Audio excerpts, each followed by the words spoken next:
Something enormous just happened, and most people have no idea how close we are to watching a peace deal unravel in real time. Right now, as you are reading this, the ink on one of the most significant ceasefires in recent Middle Eastern history is barely dry, and already the ground beneath it is shaking. A 2-week ceasefire between the United States and Iran, fragile from the moment it was announced, is already showing dangerous cracks, with a U.S. delegation led by Vice President J.D. Vance preparing to travel to Pakistan for Saturday talks to determine whether this thing even survives the week. And what has shaken this ceasefire to its core? Israel, specifically Israeli airstrikes on Lebanon that have killed hundreds of civilians, displaced over 1 million people, and sent Iran rushing back to the edge of pulling out of the entire negotiation. The sudden airstrikes hit multiple neighborhoods in the heart of Beirut during morning rush hour, causing panic around the capital. And here is what you need to understand before we go any further. This is not just a story about bombs falling on a small country in the Middle East.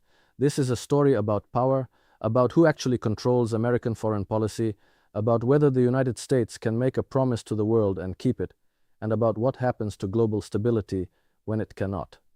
This story has consequences for every single American, for the price of your gas, for the direction of global markets, for the moral authority the United States still claims to possess. So stay with me, because what is unfolding right now is going to define the architecture of this entire region for decades to come. Let's start with the basic facts, because the facts themselves are extraordinary. With a fragile ceasefire between the US and Iran in effect, Israel launched its biggest attacks yet against Iran-backed Hezbollah militants in Lebanon. Think about what that means for a moment. The ceasefire existed. It had just been announced. People across the Middle East were watching their phones, some of them crying, some of them praying, because for the first time in months there was a sliver of hope that the killing might pause. Rana Dimashq had moved to Beirut's seaside Corniche promenade 6 weeks earlier after fleeing Beirut's southern suburbs. She said she stayed up all night in the vacant building where she and her family had been sheltering. Together they rejoiced at the news of a ceasefire, and then, within hours of that announcement, the bombs started falling again. At least 303 people were killed and 1,150 wounded in Israel's airstrikes across Lebanon on Wednesday, according to the Lebanese Health Ministry. That is not a footnote, that is a massacre. On the same day, a ceasefire was declared. Now let's talk about the critical political contradiction at the heart of all this, because this is where the story gets truly extraordinary in its implications. Pakistani Prime Minister Shehbaz Sharif, who served as a mediator, explicitly said when announcing the ceasefire that Iran, the United States, and their allies had agreed to an immediate ceasefire everywhere, including Lebanon. That is what the mediator said, that is what was announced to the world, and yet, almost immediately, both Washington and Tel Aviv began walking that back. Vice President Vance said there was a legitimate misunderstanding between the US and Iran regarding Lebanon, claiming the US never promised that Lebanon was part of the deal, and Trump himself said publicly that Lebanon was separate and not covered by the agreement. So you have a situation where the mediator of the ceasefire, Pakistan's Prime Minister, announced on the global stage that Lebanon was included, and the United States then turned around and said, no, that was never the agreement. You have to sit with that contradiction for a moment because it matters enormously. Either the United States genuinely did not communicate the terms clearly enough to its own mediator, or something else happened, which is that the terms shifted between the moment the deal was brokered and the moment it was announced. Either way, the credibility of American diplomacy is directly on trial here. Iran's Foreign Minister Abbas Araghchi framed it in stark terms on social media, writing that the United States must choose between ceasefire and continued war via Israel, stating it cannot have both, and that is the essential geopolitical trap that has been constructed here, whether by design or by accident. The United States negotiated a ceasefire with Iran. Israel, which the US fully backs and arms, then continued military operations against Iran's proxy in Lebanon. Iran naturally views this as a violation of what was agreed, and the US says no, that was never part of the deal. What you are watching here is the fundamental contradiction of American foreign policy in the Middle East laid completely bare.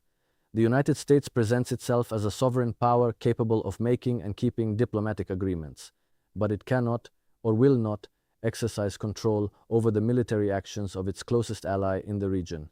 And when that ally acts in ways that blow up American diplomacy, the US simply redefines the terms of the agreement rather than confront Israel directly.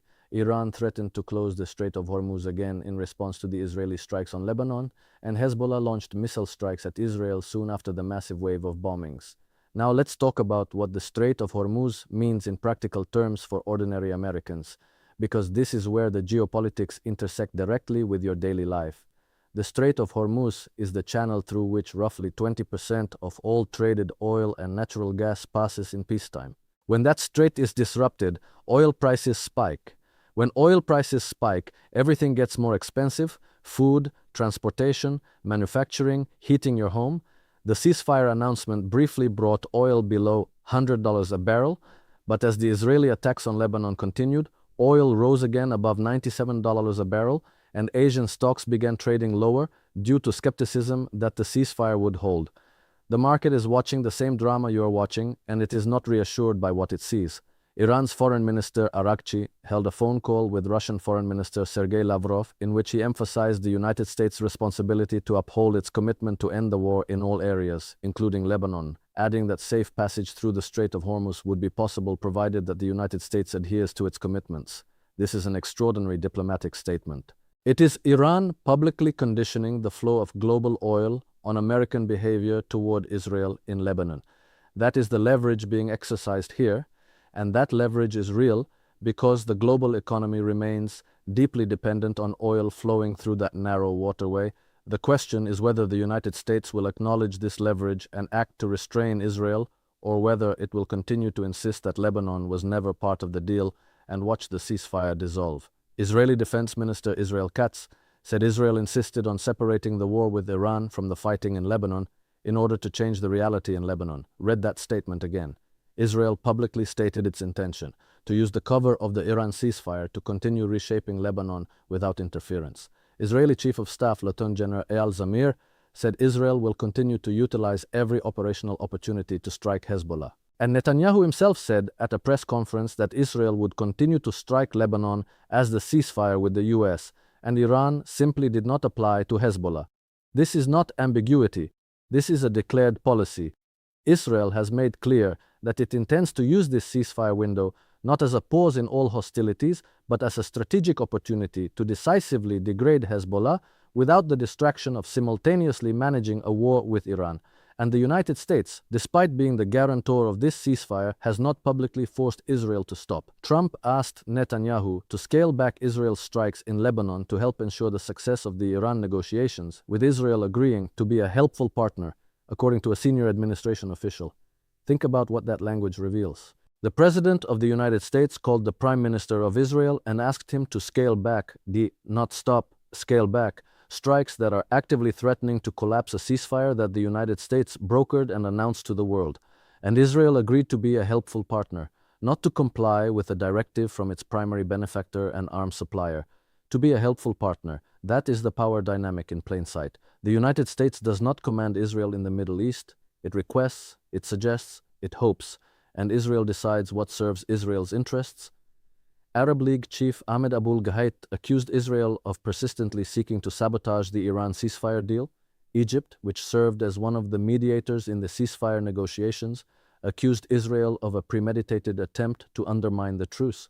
Spain's foreign minister told lawmakers that Israel had flouted the ceasefire and violated international law.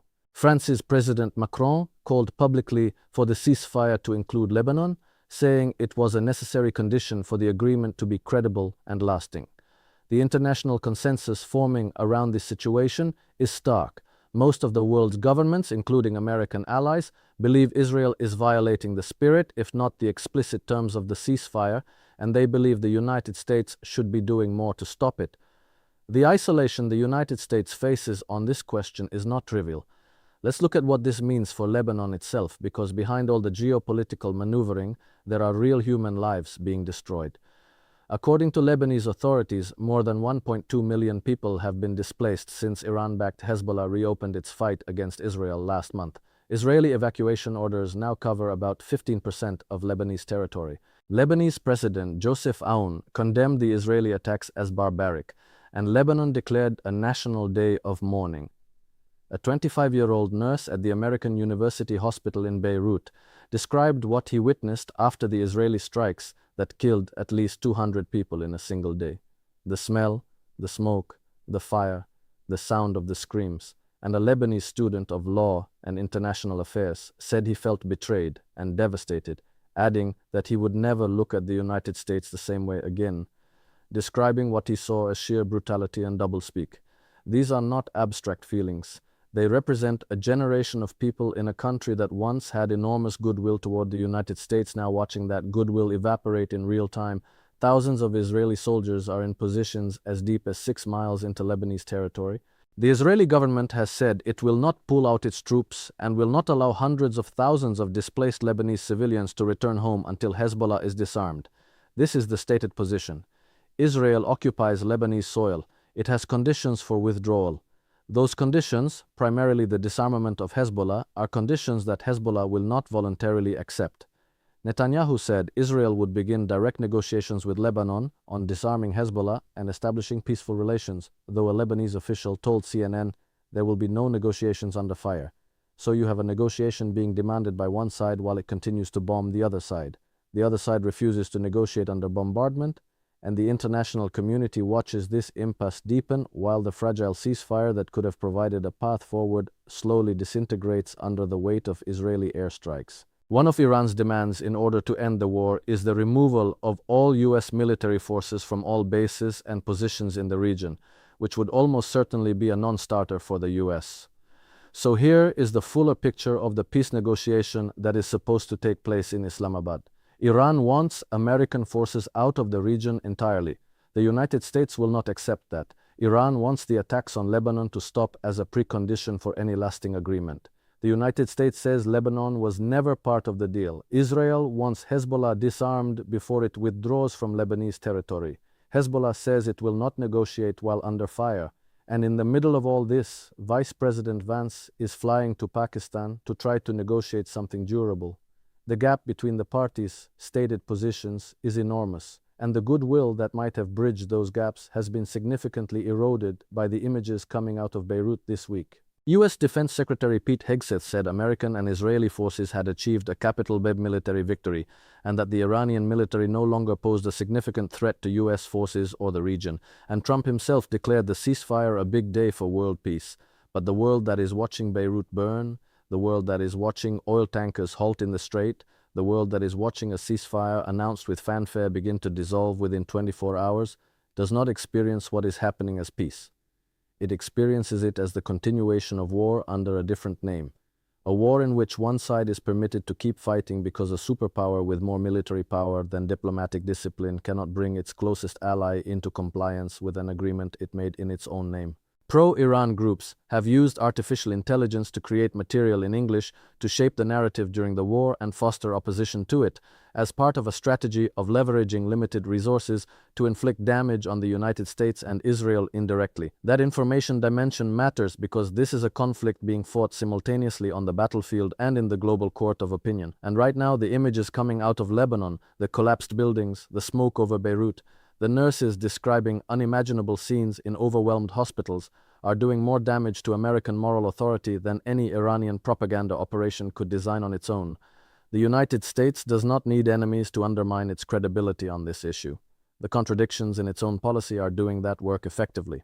What you are watching unfold in real time is a test of whether the international order that the United States has claimed to lead and uphold since World War II still means anything. Can an agreement brokered by the world's most powerful nation hold when that same nation cannot or will not control the military actions of its most important regional partner? Can a ceasefire be credible when the mediator announces one set of terms and the guarantor immediately announces different terms? Can peace progress when the diplomatic space being created by a negotiated pause is used by one party to accelerate its military objectives against another party's allies? These are not hypothetical questions. They are questions being answered in real time by the actions of governments and the deaths of real people. The Saturday talks in Islamabad will tell us a great deal about whether the architecture of this fragile, contested, already bleeding ceasefire can hold. But what this week has already revealed about the structures of power, the limits of American diplomacy, and the cost of those limits in human lives, that is a story that will not wait for Saturday.